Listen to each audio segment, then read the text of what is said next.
যে চার শ্রেণীর নারী স্বামীর কাছে খুব প্রিয় হয়ে যায়, আমার প্রিয় মা বোনেরা মনে রাখবেন, এই চারটি গুণ যদি আপনার মধ্যে থাকে, আপনি আপনার হাজবেন্ডের কলিজার ভিতরে স্থান নিয়ে নিতে পারবেন। আর এই গুণগুলি যদি আপনার ভিতরে না থাকে, তাহলে আপনি প্রবলেমের ভিতরে পড়ে যাবেন। আমাদের প্রত্যেকটি মা বোনদের কলিজার দাবি হচ্ছে সে তার স্ত্রীর রাজরানী হয়ে থাকবে, সে তার হাজবেন্ডের রাজরানী হয়ে থাকবে, সে অনেক ভালোবাসা পাবে, সে তার হাজবেন্ডের কলিজা হয়ে থাকবে। কিন্তু কিছু মিস্টেকের কারণে আমরা মা বোনদেরকে দেখতে পাই যে তারা হাজবেন্ডের মন থেকে দূরে সরে যায়। আপনি এক নম্বরে যে বিষয়টি ফলো করবেন সেটি হচ্ছে স্বামীকে সম্মান করা, স্বামীকে মান্য করা। স্বামীকে যদি খুব বেশি সম্মান করেন, সবার থেকে প্রায়োরিটি, আপনার বাবার থেকেও প্রায়োরিটি। কারণ আপনার বিবাহের পরে আপনার বাবার পায়ের নিচে জান্নাত, এমন কোনো হাদিস নাই। কিন্তু আপনার স্বামীকে যদি খুশি করতে না পারেন, জাহান্নামে যাবেন। আপনার স্বামী আপনার জান্নাত, সে আপনার জাহান্নাম, এই কথা বলা হয়েছে হাদিসের ভিতরে। এজন্য তাকে যদি সম্মান করেন, আপনি বেসিকলি ঘরের মধ্যে কতটুকু করেছেন সেটা স্বাভাবিক ব্যাপার, কিন্তু যখন মানুষের মধ্যে যাবেন, আপনার বাড়ির লোকজন বা অন্য কোনো মানুষের সামনে, আপনি এমন ভাবে ভঙ্গি করবেন বা তাকে এমন ভাবে সম্বোধন করবেন, প্রত্যেকটি বিষয় কেমন যেন আপনি তাকে মাথায় তুলে রাখেন। ঠিক এরকম ভাবে যদি রাখতে পারেন, তাহলে আল্লাহ রাব্বুল আলামিনের আরশ খুশি, আপনার হাজবেন্ড খুশি, আপনাকে কলিজার ভিতরে রাখবে, আপনাকে হৃদ মাঝারে রেখে দিবে, কোনোদিন ছেড়ে যেতে দিবে না। দুই নাম্বার যে বিষয়টি ফলো করতে হবে, সেই বিষয়টি হচ্ছে আপনার স্বামীকে সবসময় আনন্দে রাখতে হবে, খুশি রাখতে হবে। একটু হাসি দিবেন, হেসে কথা বলবেন, তাকে একটু আদর করবেন, সুন্দর ড্রেস আপ করবেন, তাকে একটু প্রেম নিবেদন করবেন। হাজবেন্ড ওয়াইফ যখন হাসে, আল্লাহ রাব্বুল আলামিন আরশ হাসতে থাকে, আল্লাহ রাব্বুল আলামিন খুশি হয়ে যায়। আর হাজবেন্ডকে যখন কোনো স্বামী, হাজবেন্ডকে যখন কোনো স্ত্রী খুশি করতে পারে, আল্লাহ রাব্বুল আলামিন বলে আমি সেই ঘরের ভিতর রহমত, বরকত, ভালোবাসা দিয়ে ভরপুর করে দেই। এই হাজবেন্ড যদি আপনার একটা হাসিতে খুশি হয়ে যায়, এটাতে সে হেসে ফেলে, তাহলে আপনি মনে রাখবেন আপনার জান্নাতে যাওয়া একটা হাসির কারণ হয়ে দাঁড়াতে পারে।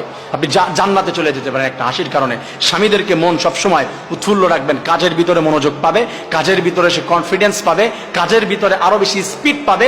ভালোবাসা দিয়ে সবসময় আপনার মনকে আনন্দে রাখতে হবে স্বামীদেরকে। এই দুই নাম্বার কাজ করবেন। তিন নাম্বার যেটি করবেন সেটি হচ্ছে আপনার নিজের সতীত্বকে রক্ষা করবেন। আপনি নিজেকে অন্য জায়গায় দেখা পর্যন্ত, আপনার ভয়েস পর্যন্ত কেউ শুনতে পারবে না। আপনার আমানত, আপনি স্বামীর আমানত নষ্ট করবেন, কলিজার থেকে সরে যাবেন।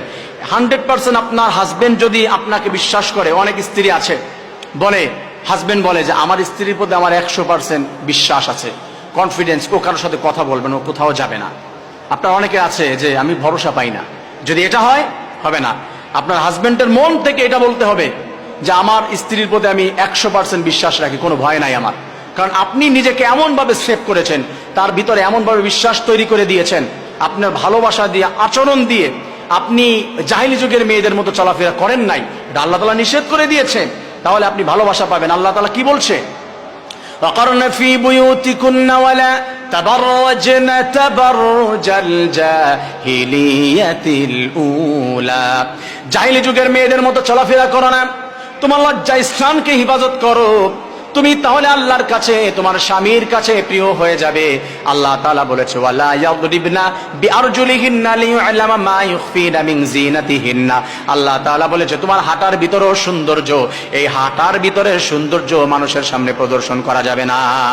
হযরত আলীর স্ত্রী হযরত ফাতেমা, রাসূলুল্লাহ সাল্লাল্লাহু আলাইহি সাল্লামের মেয়ে, মনোমালিন্য হয়েছে, রাসূল বলেছে ফাতেমা, আলীকে যতক্ষণ খুশি করতে না পারবে ততক্ষণ আমার সামনে আসবে না তুমি। আর তুমি অবস্থা যদি মারা যাও, জাহান্নামে চলে যাবে। যাও আলীর কাছে যাও, ক্ষমা চাও, অপরাধ, তুমি আলীকে মুখে হাসি ফুটাবে, তারপরে আমার সামনে আসবে। ফাতেমা মন খারাপ করে চলে গেলেন, ভয় পেলেন। আর আপনি কোথায় রে মা, বোন?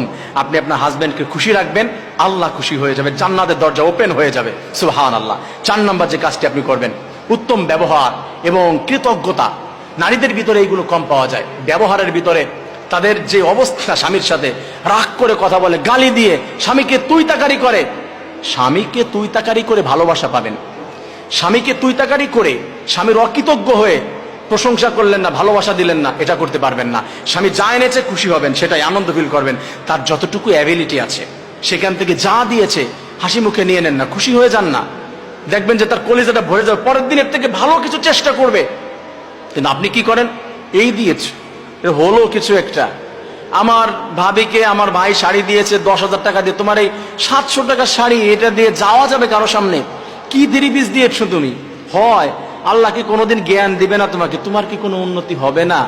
এই যে যে কথাগুলি আপনি বলেছেন আপনার হাজবেন্ডকে, ওই বেচারা কলিজায় ব্যথা পায়, ভিতরটা খান খান হয়ে যায়।